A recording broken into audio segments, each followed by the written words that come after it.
How you guys doing? Good. Good, Cam. How are you? Real good, real good. How's this process been? Just getting back out here, kind of, you're able to get coached up out here instead of all that virtual stuff. It's a lot of different things that's, different this go around. But it's all good. It's all a part of the process. Seeing the fans, that's one of the things that, I really enjoy. Having more understanding of things, new personnel that's out there. There's some things that you got to iron out. Tad bit misses, but yet knowing that we got another day to make the proper corrections. So. Phil said right at the draft that Cam's our starter, and that's how it's going to be. Right. Obviously, we're treating it like it's a quarterback competition. Do you perceive it as a competition yourself, or you're like, I'm Ever since I've been here, it's been a quarterback competition. I think that's in essence the underlying Patriot way. Every position has a competition there, and the quarterback position is no different. Brian Hoyer is supposed to make me better. I'm supposed to make Mac Jones better. Mac Jones is supposed to make, Brian Hoyer better. You can't forget about Delegata and even Stiddy that's in the balance. And shout out to him. Hopefully everything went good for him. But for us, it's just the mentality to have that championship, mental toughness each and every day and a desire to get better. How do you go about stacking those good days together? How do you go about stacking those good days together? Make sure you're more consistent. Well, that's the challenges of training camp. Consistency is key. Coming out each and every day with a fresh new start, no matter what the day before happened and no matter what the play before happened. And that's what you got to just get. In that vein, I wanted to ask you, you mentioned getting guys better. Mac had a rough session, just a little one at the end of practice. Seemed like he was down on himself. And you spent some time, Hoyer first, and then you spent some time just talking to him. Y'all seen that? Oh yeah, we're on everything up here. Oh, I know. What you guys talk about? Go ahead, bring us in. It's to be honest with you, it's still a learning process. And I told Mac this yesterday, and he doesn't know me yet. I don't know him yet. As far as comfort, I've been around Brian long enough for him to know how to get me going. Obviously Stiddy in us. So, just a couple months with Mac, he's a person that over time you'll get to understand and know. He may be a guy that you just got to but afterwards, or he may be a guy you just leave him alone and let him come back to himself. But as a young player, man, you know that what your expectations are, and you know that you're better than what you're producing. And even it still happens with me. It doesn't matter if you're 11 years in, 1 year in, 14 years in.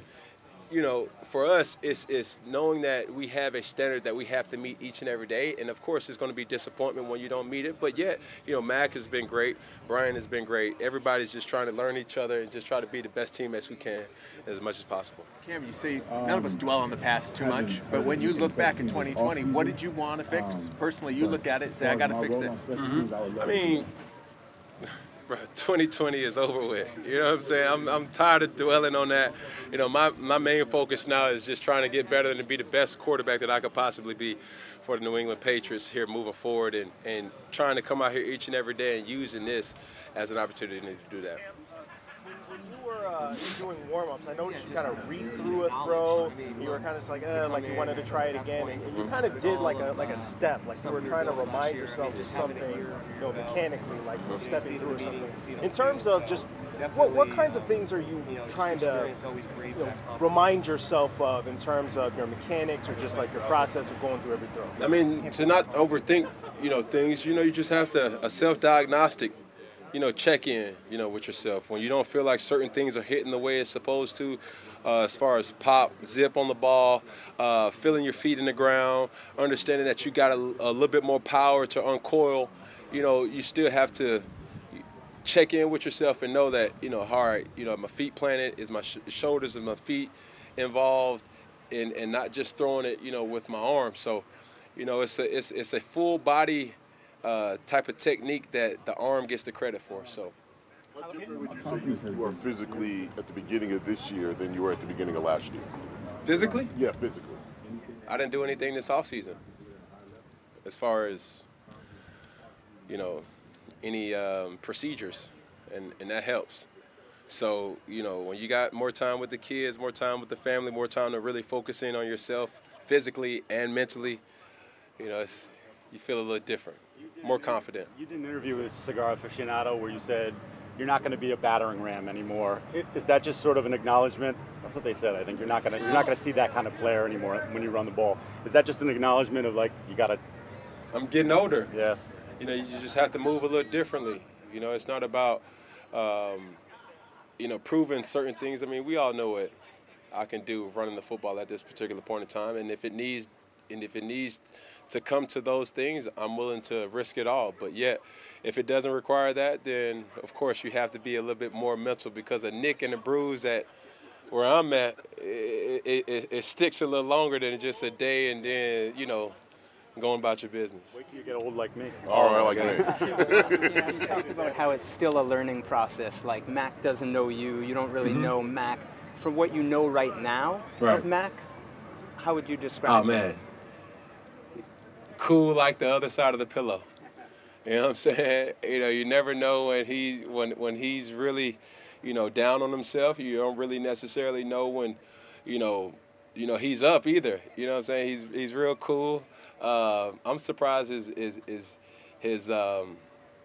knowingness of, you know, hip hop music. You know, you catch him in the locker room every time. You know what I'm saying? Quoting some Future, some Baby. You know what I mean?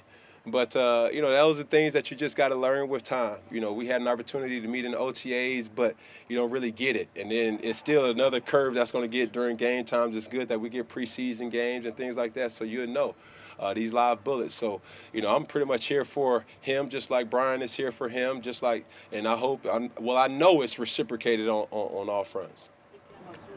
We saw various workout sessions in the offseason, you and some of the guys who are out here now. A couple days ago, you posted a picture on Instagram, I think, with a playbook on your lap.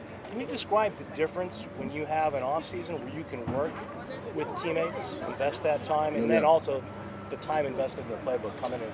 Well, it's not only the time, it's always been a lot of time invested in the playbook, but knowing what you're looking for and knowing the focusedness. It's not just like a fire hydrant of things coming at you. You know what I'm saying? You kind of understand, okay, do I want to focus on fronts today? Do I want to focus on, you know, really pass combinations, 2x2 combinations, 3x1 combinations, 1x3 combinations, and things like that moving forward, knowing what my reads are, and the faster that I can, you know, go with the football, the better off it'll be.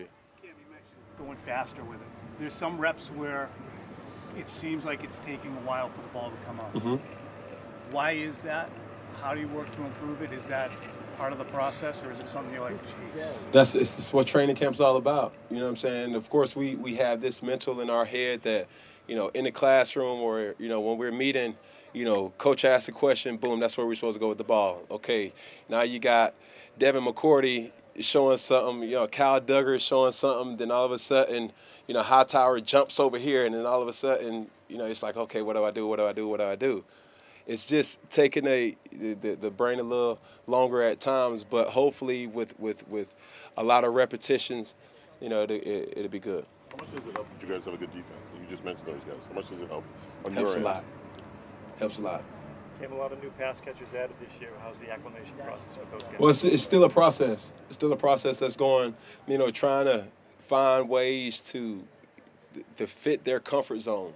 You know, do you like a back shoulder? Do you want to go up and get it? Do you want to run past them? You know, those different conversations that's happened via text, phone calls, you know, face to face, and we're trying to get it. So, you know, I missed a couple of them today that I know, you know, it needed to happen to get it on film to know, all right, Nelly, what you thinking right here? All right, John, what you thinking right here? All right, you know, Hunt, what you thinking right here? And then we coach each other up on it, and then we come back here tomorrow and get better. And would you say your competitive spirit to win games, to be number one on this team, is as strong as it ever was in your career? It's always been there. You know, I'm a competitive person. You want to go race right now so I can show you? You'll win. Yeah. How much of it, I mean, obviously, you know, you're reading things in real time, and you know, you're just like, okay, this is where I want to go with the ball right now. This is where I should go with the ball. In particular with Nelson, you know, it seems like you've been trying to get him deep for a little while. You finally got him today. How much of that is just like is maybe purposeful in terms of like, I want to, you know, purposefully like get this connection with you, so I'm going to give you a shot? See, the thing is, you guys must understand, we're still in training camp, right? And this is probably the only time that we've had, this is the first time we've had that access to do certain things. And OTAs, I mean, it's just OTAs, and you can't really let it rip like you want to. And, you know, Coach is doing a great job with monitoring certain focuses each and every day. So the ability for us to just throw the ball past 20, 30 yards was the first time we've done this in months outside of meeting individually. But now you got a line. Now you got to step up in the pocket. Now you have many distractions. So, yeah, you know, Nelly is here to do one thing and multiple things, of course. But, you know, we try to put guys in position, or Josh tries to put guys in position to make plays and do things that they're comfortable. And having days like this, you find out what guys are comfortable at, and that's what you want to kind of attack. How much did you enjoy, you mentioned fans, how much did you enjoy a little interaction with the fans yesterday in the end zone and then coming out each day to applause and cheers? I'm not sure if you guys know anything about my resume. I'm a fan. I'm a guy who wears his emotions on his sleeve. I need that energy, you know. And then the football giveaway, that's nothing new for me. So I think, you know, I plan on giving a lot of more footballs away, hopefully a lot more on Sundays, and, you know, really get the fans really involved, from the kids to the fans and everybody alike. Yeah, along those lines, a lot's been made, you know, national conversation going on about athletes and mental focus, and how that can be kind of constantly thrown off kilter with what that does to you mentally and psychologically. Along those lines of just having access to people and seeing fans and stuff, you as an athlete, how has that changed just psychologically coming from last year to this year? Just how translating that into like the physical, how does that all work together for you? Have a little bit of more normalcy out here than we did maybe over last year, when everybody was going through what they were going through last year. It's a great question, but yet, you know, we are professionals, and everybody deals with it differently. You know, me personally, I look forward to the fans. You know, you feed off the cheers, you feed off the oohs, the ahs, and even the boos. You know what I'm saying? So I can't judge another person, but yet it still takes, we've been away from it for so long that now when you see it now, it's almost like, is this normal? You know what I'm saying? Because for a minute, and I can say this boldly, you know, it kind of feels surreal. You know what I mean? When you come out here, you got fans screaming and hollering, and that's a good thing, but it tells you what it once was, and hopefully it can stay the same as, you know, we all obviously knows what's going on in the country right now. Cam, is your natural inclination to be a leader, or do you have to force that on with yourself? Huh? I don't understand your question. I mean, are you the type of personality that likes to lead as opposed to follow? I think, you know, by default in all of sports, you know, everybody knows a quarterback to be the leader on the team, no matter whether you want to be or not. And we all lead completely different. I lead completely different than Devin McCourty. I lead completely different than Matthew Slater. I lead completely different than Hightower. I lead completely different than, you know, James White. And that doesn't make him a better leader than me, or vice versa. You know, we all have our roles on this team, and, you know, no matter what's expected, you know, you just have to make sure that you're holding yourself accountable as a person who leads by example first, and then go about it the other way. All right? Thank you, guys. Thank you.